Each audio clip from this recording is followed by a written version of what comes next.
महाराज जी, कर्म और भजन में कौन बड़ा? भजन, क्योंकि कर्म नाशवान शरीर से शुभ और अशुभ कर्म होते रहते हैं, और भजन शुभ अशुभ दोनों को भस्म करके सुख ही सुख प्रदान करता है। कर्म में कभी सुख है, कभी दुख है, कभी लाभ है, कभी हानि है, कभी मान है, कभी अपमान है, कभी निंदा है, कभी स्तुति है। लेकिन भजन में केवल भगवान और महासुख।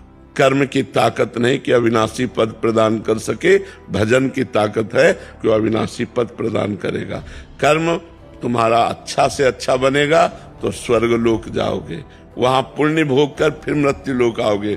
लेकिन अच्छा भजन बन गया तो भगवान को प्राप्त हो जाओगे। कर्म से बड़ा भजन है। भजन करते हुए कर्म करो तो भगवान की प्राप्ति हो जाएगी। कर्म त्यागी नहीं होता, कर्म फल त्यागी होता है। भजन करते हुए जो कर्म किया जाता है वो भगवान की प्राप्ति कराता है, और जो केवल कर्म किया जाता है वो अवश्य में वो भोक्तव्यम कृतम कर्म शुभाशुभम। शुभ और अशुभ कर्म जो बनेगा उसे भोगना पड़ेगा।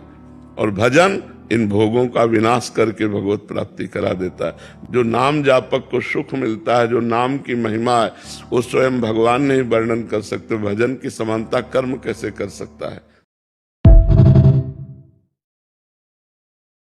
महाराज जी, कर्म और भजन में कौन बड़ा? भजन, क्योंकि कर्म नाशवान शरीर से शुभ और अशुभ कर्म होते रहते हैं, और भजन शुभ अशुभ दोनों को भस्म करके सुख ही सुख प्रदान करता है। कर्म में कभी सुख है, कभी दुख है, कभी लाभ है, कभी हानि है, कभी मान है, कभी अपमान है, कभी निंदा है, कभी स्तुति है। लेकिन भजन में केवल भगवान और महासुख।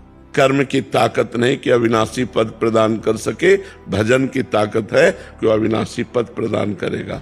कर्म तुम्हारा अच्छा से अच्छा बनेगा तो स्वर्ग लोक जाओगे, वहां पुण्य भोग कर फिर मृत्यु लोक आओगे। लेकिन अच्छा भजन बन गया तो भगवान को प्राप्त हो जाओगे। कर्म से बड़ा भजन है। भजन करते हुए कर्म करो तो भगवान की प्राप्ति हो जाएगी।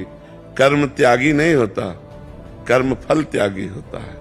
भजन करते हुए जो कर्म किया जाता है वो भगवान की प्राप्ति कराता है, और जो केवल कर्म किया जाता है वो अवश्य में वो भोक्तव्यम कृतम कर्म शुभाशुभम। शुभ और अशुभ कर्म जो बनेगा उसे भोगना पड़ेगा। और भजन इन भोगों का विनाश करके भगवत प्राप्ति करा देता है। जो नाम जापक को सुख मिलता है, जो नाम की महिमा है, वो स्वयं भगवान नहीं वर्णन कर सकते। भजन की समानता कर्म कैसे कर सकता है?